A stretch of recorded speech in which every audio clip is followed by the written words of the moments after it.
Welcome to Home Biz Tax Talk. My name is Lysandra Everett. I am the Home Biz Tax Lady, where I help home business owners win the tax game. Home Biz Tax Talk airs Monday through Friday. And when you tune into my show, you're going to hear about topics that are important to the home business community. And today I want to talk about verifying your income and expenses.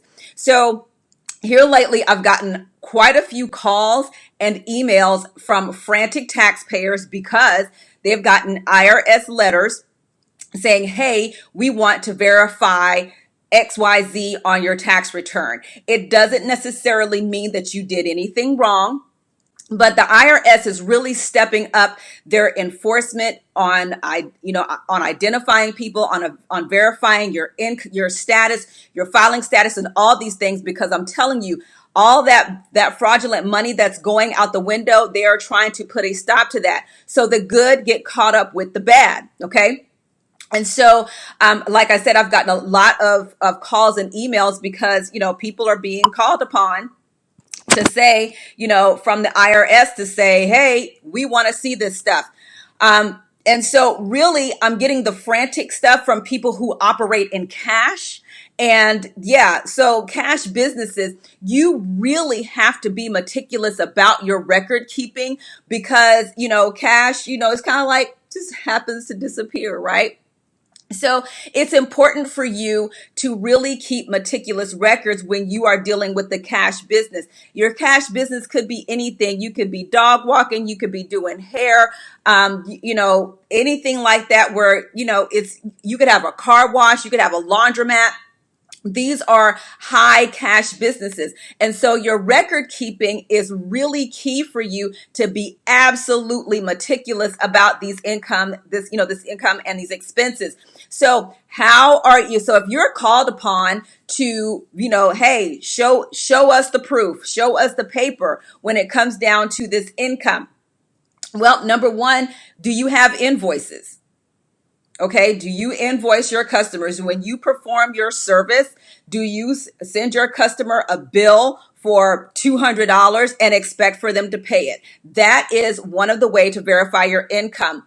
Also, do you provide receipts to your customers where you give them a copy of their receipt and you keep a copy? And I don't care if it's one of those little paper books, the little things you can get in Staples that's got the white copy for the customer and the yellow copy for you to keep. Do you have that? Okay, that's going to help you verify your income. Also, bank deposits. If you're saying that you've made X amount of money, then you need to be putting that money in the bank. And I know you're like, wait a minute, it's my money. But listen, records count, okay? Numbers don't lie. So if you're putting in X amount of money in your bank account and you're saying that you've earned $20,000, and then they go to your bank account but only see 5, the IRS is going, okay, wait a minute, where's the rest of it, right? Or if they don't see anything. Now, mind you, I get it. There are some people who actually don't have bank accounts for various reasons, but you still got to have other ways to track that income. So even if you don't have a bank account, which if you are in business, you should have a bank account.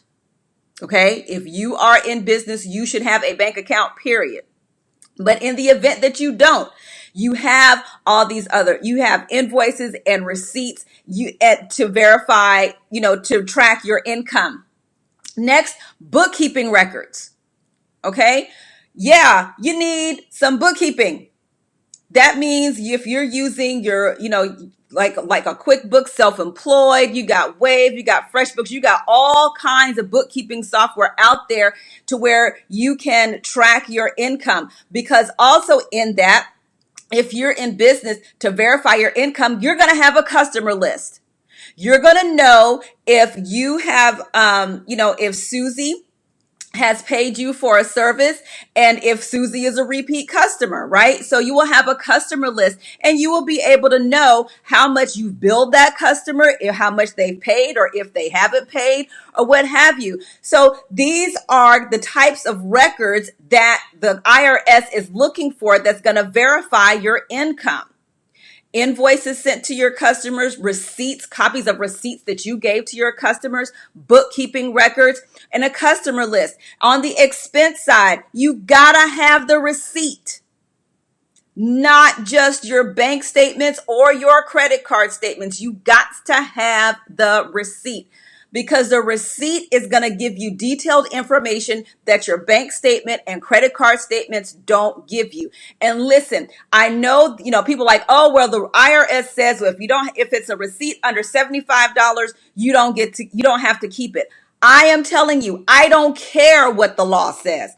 If you are going to protect yourself, if you are, especially if you're called to verify these expenses, I don't care if it's a nickel. Keep the darn receipt. You can scan the receipt in. If you got businesses that email receipts, set up an email address just specifically to receive your receipts, so that you have records of all of this stuff. Because if you don't have a receipt, then it didn't happen. And the IRS will disallow those expenses. If you can't prove your income, and let me tell you where this is important. If you claim just enough income to receive the earned income tax credit, that is a red flag.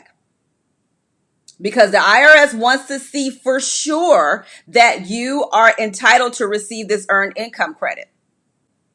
Okay, so if you're sitting there, and especially if you're reporting your income and expenses all zeros, you put that you earned $20,000, and you got $500 in advertising, you got $200 in a cell phone bill, you got $100 in contractor, all these round numbers, the IRS goes, no.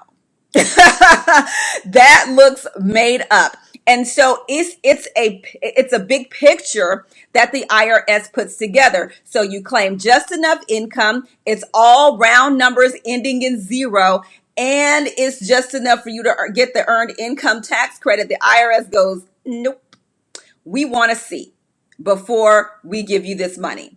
Because see, once they issue the refund, they already know it's not going to come back, right? It's not coming back. So this is why they are taking these extra steps to verify all these numbers. They're verifying these income and expenses. They're verifying this, your filing status, your dependents, and all this stuff, because they're tired of all of this money going out the window. And you see it all the time. And I share with you guys all the time of all these tax preparers who are going to prison because they've been filing these fraudulent returns, claiming this false income. And, and it's just enough to get these clients all these, this refund money that they're not entitled to. They're claiming false business and income expenses. They're claiming false dependents. They're claiming false tax credits. They're claiming the false American Opportunity Credit. It's a hot mess. And the unfortunate side of that is, because they've done this, even if everything that you say is true, it's going to be questioned, because, like I said, the innocent get caught up with the guilty. And so this is why you have to, as a business owner, I don't care how big or how small your business is, you got to have records in order to, to really substantiate your business. Okay? That's just the way it is. That's the cost of doing business. So if you've got to invest in bookkeeping software, it's a cost of doing business. If you got to sit down and handwrite receipts or whatever, it's a cost of doing business. If you're paying fees because you're using, something like, PayPal Business or one of the other payment gateways that have business fees, it's the cost of doing business. That is the cost of doing business when you are a business owner. None of us like paying these fees, because believe me, when I look at the end of the year at how much money I have given away for payment processing, I get it. But it's the cost of doing business, okay? It is what it is. So if you are dealing in a high cash business, please, oh, please, oh, please, if you don't have some structured bookkeeping, get it in place. If you don't have, a way for you to really substantiate your income, get it together today. because the government is really not playing. It's, and I think that the thought process is, all these millions of people that they're never going to get to you. Well, I'm sure the other folks thought that way too. It's just, what? You just might be, sliding in under the radar. But, when you hit bingo, you better be ready. Okay, that's all I'm saying. So if you prepare your taxes, if you run your business as if you knew you were going to get audited tomorrow, you won't have any problems. Okay, so I hope that helps you out. I mean, they ain't playing. Like, come on, if you're going to really run a business, even if it's a small business, like, I don't care if it's, house sitting, whatever, you got to have records. You got to run the business like a business. That's the way it works. Okay. So thank you guys so much for tuning into Home Biz Tax Talk. I really hope this helps you out. Again, we air Monday through Friday, 9 o'clock-ish, and you can come right here to get your questions answered about your home business taxes. All right. Have a great day, and I will see you all next time. Bye.